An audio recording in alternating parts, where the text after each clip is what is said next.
আসসালামু আলাইকুম, সবাইকে স্বাগতম।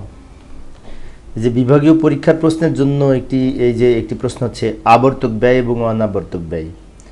তো এই প্রশ্নগুলি অনেক সময় পার্থক্য আকারেও আসে, আবার আলাদা আলাদাও আসে টিকা আকারে। তো যাই হোক, আমি পার্থক্য আকারে আলোচনা করার চেষ্টা করব, তাহলে আলাদা আসলে পারবো ইনশাল্লাহ।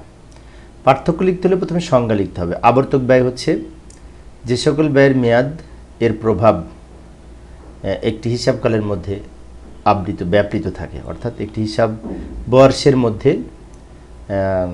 ব্যাপৃত থাকে, সীমাবদ্ধ থাকে, সেটি হচ্ছে আবর্তক ব্যয়।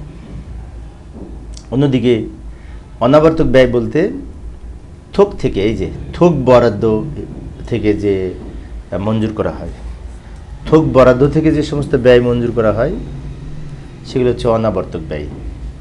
অর্থাৎ উপরেটা বলা যায় নিয়মিত ব্যয়, আর নিচেটা অনিয়মিত, এভাবেও বলা যায়। এবার দেখব কোন বিধিতে বলা আছে। যে জেনারেল ফাইন্যান্সিয়াল রুলস এর বিধি 2021 এই আবর্তক ব্যয় সম্পর্কে বলা হয়েছে। জেনারেল ফাইন্যান্সিয়াল রুলস বিধি 2021 আবর্তক ব্যয় সম্পর্কে বলা হয়েছে। অন্যদিকে বিধি 2014 অনাবর্তক ব্যয় সম্পর্কে বলা হয়েছে।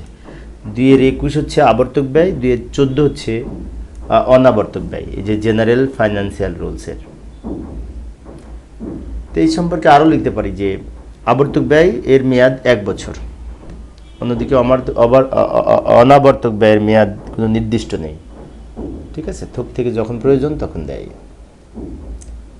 আরও লিখতে পারি, 5 মার্কের প্রশ্ন তো, আরও লিখতে পারি চলতি হিসাব বর্ষের প্রতিষ্ঠান পরিচালনা করতে যে সমস্ত ব্যয় হয় তা আবর্তক ব্যয় থেকে বিশেষ করে নির্বাহ করা হয়, সেজন্য আবর্তক ব্যয়ের অপর নাম কিন্তু চলতি ব্যয়।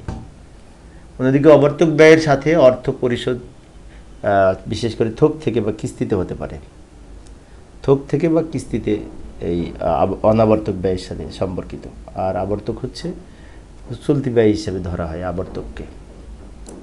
এবং উদাহরণস্বরূপ আমরা বলতে পারি যেমন পরিবহন, যাতায়াত, ব্যাংক ঋণের সুদ, মেরামত খরচ, পানি, বিদ্যুৎ, চলতি বছরের বিভিন্ন বেতনাদি, এই সমস্ত ব্যয়গুলি আবর্তক ব্যয়। এগুলি প্রতি বছর বারবার হতেই থাকে।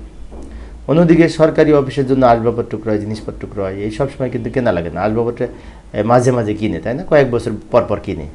এইগুলি হচ্ছে অনাবর্তক ব্যয়, যেগুলি সব সময় লাগে না। তো প্রিয় সুধীবৃন্দু, এই ছিল আজকের আলোচনা। আমি অল্প অল্প করে আলোচনা করি, বিশেষ করে বেশি বড় করলে পরে অনেকের বোরিং লাগে আলোচনা, সেজন্য ছোট ছোট করে একটা করে প্রশ্ন আলোচনা করি। পরের সেশনটি দেখার আমন্ত্রণ রইল। খোদা হাফেজ।